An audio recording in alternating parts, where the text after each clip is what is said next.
বর্তমানে যারা এই রাজ্যে ক্ষমতায় আছে তারা ভুলে গেছে সম্পূর্ণ।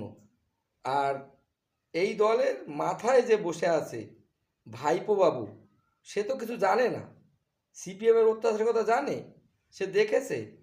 হ্যাঁ, এই যে এই দল করতে গিয়ে সিপিএমের হাতে কিভাবে মার খেয়েছে, কিভাবে ঘর ছাড়া ছিল, বাড়িতে ঘুমাতে পারেনি, কলা বাগানে ঘুমাতে হয়েছে, বাড়ি ছাড়া দিচ্ছিল, অত্যাচার দেখেছে।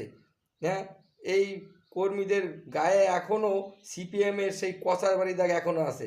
ভাইপো দেখাতে পারবে তার উপরে অত্যাচার হয়েছে, তার পিঠে সিপিএমের কচার বাড়ি পড়েছে, সেই দাগ আছে, দেখাতে পারবে? শুধু লম্বা লম্বা লেকচার দিতে পারবে, কিন্তু সে আদৌ কিছু জানে না। কারণ 1998 সালে এই 1 জানুয়ারি এই বর্তমান যে সরকারে ক্ষমতায় আছে এই দলের জন্ম হয়। 2011 সালে এই রাজ্যে এই দল ক্ষমতায় আসে। এর মাঝখানে কোনোদিনই এই ভাইপো বাবুকে দেখিনি, কিন্তু যখনই দল ক্ষমতায় এলো তখনই ক্ষমতাসীন এই দলের নৌকার মধ্যে ঝাঁপিয়ে পড়লো। কিন্তু সে কিন্তু পিছনের খবর কিচ্ছু জানে না, কিচ্ছু জানে না। পিছনের খবর, দলের ইতিহাসও জানে না, কর্মীরা কীভাবে মার খেয়েছে, ঘর ছাড়া ছিল জানে না। কিন্তু তার এত ক্ষমতা, সে 7 লাখ ভোটে ডায়মন্ড হাবড়ে যেতে, তাহলে সে যদি তখন থাকতো, তাহলে 98 সালে ক্ষমতা, 98 সালে দল প্রতিষ্ঠিত হয়েছে, এই দল ক্ষমতাসীন দল, তাহলে তার পরের বিধানসভাতেই নিশ্চয়ই ক্ষমতায় চলে আসতো। এত তার বুদ্ধি, এত তার ব্রেন, এত তার জনবল, সে কোথায় ছিল? একটু আমরা ভাবি মাঝে মাঝে, এই লোক তখন ছিল না কেন?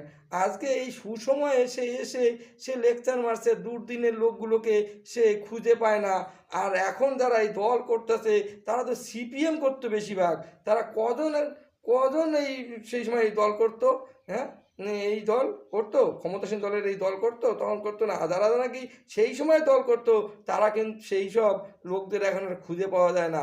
ভাইপো তো, আমাদের ভাইপো তো বিশাল লেকচার দেয়, আর পুলিশ ছাড়া তো চলতে পারে না।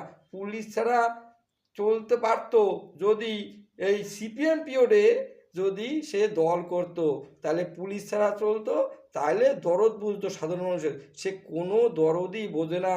বিরোধী দল করলে কি স্যাঁচাটা খাইতে হয় সেটাও এখনও উনি জানে না।